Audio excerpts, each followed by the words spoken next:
آج جو صورتحال ملک میں معیشت کی ہے، کئی مہینوں سے ہم اس کا رونا رو رہے ہیں۔ حکومت کے سامنے دست بستہ گزارش کرتے تھے کہ آپ آئی ایم ایف کے معاہدے میں چلے جائیں، ان کی شرائط کو مانیں اور ملک کی اکانومی کو اپنی چادر کے مطابق ہمیں پیر پھیلا کر جس طرح سے چلنا چاہیے اس طرح سے چلنا چاہیے، اس حساب سے لے کر آ جائیں، لیکن حکومت ایسا کرنے سے کترا رہی تھی۔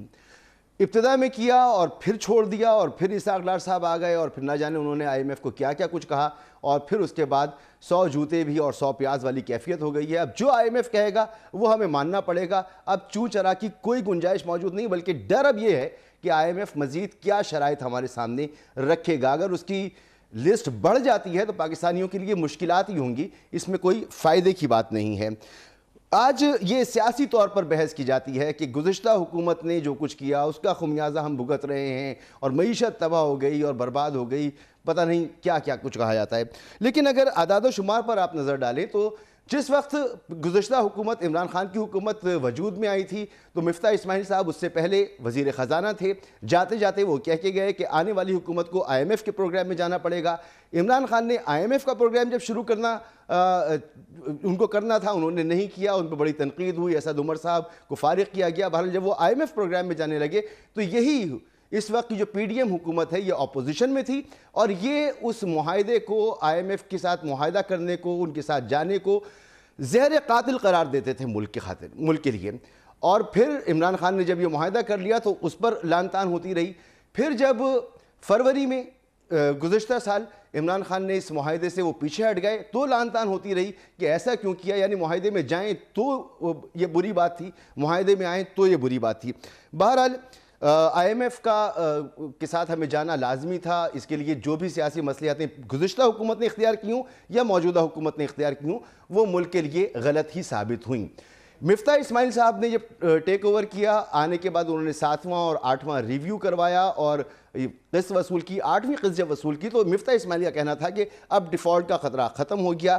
36 ارب ڈالر کی جو ہمارے پاس ہمیں ضرورت تھی فائنینسنگ کی، اس کا انتظام ہو چکا تھا، معاملات آگے چل پڑے تھے۔ لیکن پھر اسحاق ڈار صاحب نے آ کر ان تمام معاملات کو ریورس کر دیا، یعنی وہی روش، وہی طریقہ کار، وہی سب کچھ دہرایا جس پر تنقید ہوتی تھی گزشتہ حکومت کی۔ نتیجہ یہ ہے کہ آج ڈالر اوپن مارکیٹ میں 266 روپے سے اوپر کا ہے، انٹر بینک ریٹ 250 اشاریہ کچھ کا ہے جو کہ ناپید ہے، مل نہیں رہا۔ پیٹرول کی جو قیمتیں ہیں وہ اپنی انتہا کو پہنچ چکی ہیں، تاریخ کی بلند ترین سطح پر ہیں۔ ہائی اسپیڈ ڈیزل کی جو نئی قیمت ہے 262 روپے 80 پیسے، یعنی آپ اسے 263 ہی سمجھیں۔ کیروسین آئل بھی 189 کا ہو چکا ہے، 189.83 کا، اور لائٹ ڈیزل آئل جو ہے وہ 187 روپے اس کی قیمت مقرر ہوئی ہے۔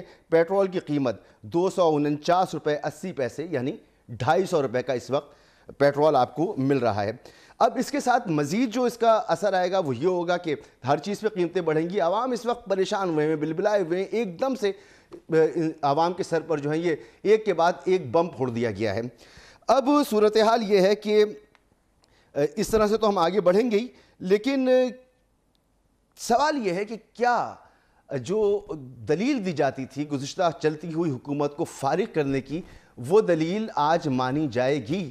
کیا عوام اس بات پر اعتبار کریں گے کہ وہ اپوزیشن اس وقت کی جس نے 2 لانگ مارچ کیے مہنگائی مکاؤ کے نام پر، جس نے دھرنے دیے، جس نے احتجاجی ریلیاں نکالی، اس نے آ کر اپنی حکومت میں مہنگائی کم کیا کرنی تھی، اس سطح پر کیا روکنی تھی، اس سے کئی گنا زیادہ بڑھا دی ہے۔ اور عالم یہ ہے موجودہ حکومت کا کہ 2 دن سے ملک میں پیٹرول پمپ بند ہونا شروع ہو گئے تھے۔ کل پورے ملک میں پیٹرول کی شارٹیج تھی، ذخیرہ اندوزی اپنے عروج پر تھی، اور حکومت کو ذخیرہ اندوزوں کے سامنے اپنے گھٹنے ٹیکنے پڑے اور مجبوراً آج صبح یہ فیصلہ کرنا پڑا۔ ورنہ آپ نے ماضی میں دیکھا ہوگا کبھی ایسا نہیں ہوتا تھا کہ دن کے وقت یہ فیصلہ ہوگا، رات میں اعلان ہوتا تھا، 12 بجے کے بعد سے قیمتوں کا اطلاق ہوتا تھا پیٹرولیم کی، لیکن اس دفعہ حکومت کو گھٹنے ٹیکنے پڑے۔ تو سوال یہ پیدا ہو گیا ہے کہ اب آئی ایم ایف کے معاہدے میں بھی چلے جائیں گے، ابھی بجلی کی قیمتیں بڑھ جائیں گی، گیس کی قیمتیں بھی بڑھ جائیں گی، لیکن جو 8 کروڑ عوام خط غربت سے نیچے زندگی گزار رہے ہیں اس کو آپ کیسے فیڈ کریں گے؟ کیونکہ آپ نے دیکھ لیا ذخیرہ اندوزی کے سامنے آپ گھٹنے ٹیک دیتے ہیں، تو ایسی صورتحال میں آپ کا جو نچلے لیول پر جو انتظامی ڈھانچہ ہے وہ تو بالکل مفلوج نظر آتا ہے۔ ٹارگیٹڈ سبسڈیز آپ کیسے دیں گے؟ تو اس پر ہم بات کریں گے. ساتھ ساتھ جو سیاسی معاملات ہیں، عمران خان صاحب اب 33 کے 33 قومی اسمبلی کے حلقوں سے انتخاب لڑیں گے. ملک میں گرفتاریاں، پکڑ دھکڑ کا بھی ماحول ہے، تو سیاسی افراتفری بھی ہے.